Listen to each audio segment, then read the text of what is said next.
Hello friends, welcome to our channel. கருவேப்பிலை உடம்புக்கு ரொம்ப நல்லது.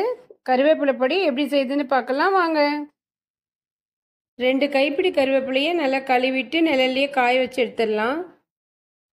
கருவேப்பிலை ஈரம் இல்லாமல் காஞ்சதும் ஒரு வாணல்ல இதை வறுத்துக்கலாம். ஸ்டவ்வை மீடியம் ஃப்ளேமில் வச்சு இதை நல்லா வறுத்துடலாம். நல்லா உடைச்சா உடையிற அளவுக்கு நல்லா வறுத்துக்கலாம். இது ஒரு பிளேட்டில் மாற்றிடலாம். அதே வாணல்ல 2 டீஸ்பூன் கடலைப்பருப்பு 2 டீஸ்பூன் உளுந்து சேர்த்துடலாம். இதை நல்லா வறுத்துக்கலாம். நல்லா ப்ரௌன் கலர் ஆகிற வரைக்கும் நல்லா வறுத்துடலாம். இதையும் இந்த கருவேப்பிலை இருக்கிற பிளேட்டில் மாற்றிடலாம்.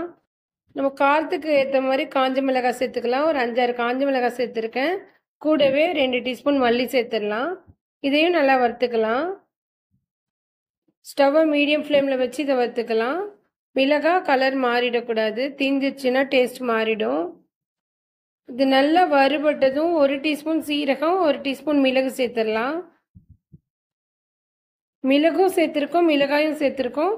நம்ம காரத்துக்கு தகுந்த மாதிரி மிளகாவை பார்த்து சேர்த்துக்கலாம். இது நல்லா வறுபடட்டும். சீரகம் மிளகு நல்லா வறுபடட்டும். நல்லா வாசனை வர வரைக்கும் நல்லா வறுத்துக்கலாம். ஒரு சின்ன பீஸ் புளியை இதோடய சேர்த்துக்கலாம். புளி நல்லா சூடாகட்டும். நல்லா மிக்ஸ் பண்ணி விட்டுடலாம். பெருங்காயத்தூள் சேர்த்துக்கலாம். நம்ம கட்டி பெருங்காயம் இருந்தால் கூட சேர்த்துக்கலாம். கல்லுப்பு சேர்த்துடலாம். இதுவும் நல்லா சூடாகட்டும். நல்லா மிக்ஸ் பண்ணி விட்டுடலாம். 2 நிமிஷம் இதை நல்லா வறுத்து விட்டுடலாம். நம்ம கருவேப்பிலையெல்லாம் கொட்டி வச்சுருக்க பிளேட்டில் இதையும் மாற்றிடலாம். இது நல்லா ஆறட்டும். நல்லா ஆறுனதும் மிக்சி ஜாரில் சேர்த்து நல்லா அரைச்சிக்கலாம்.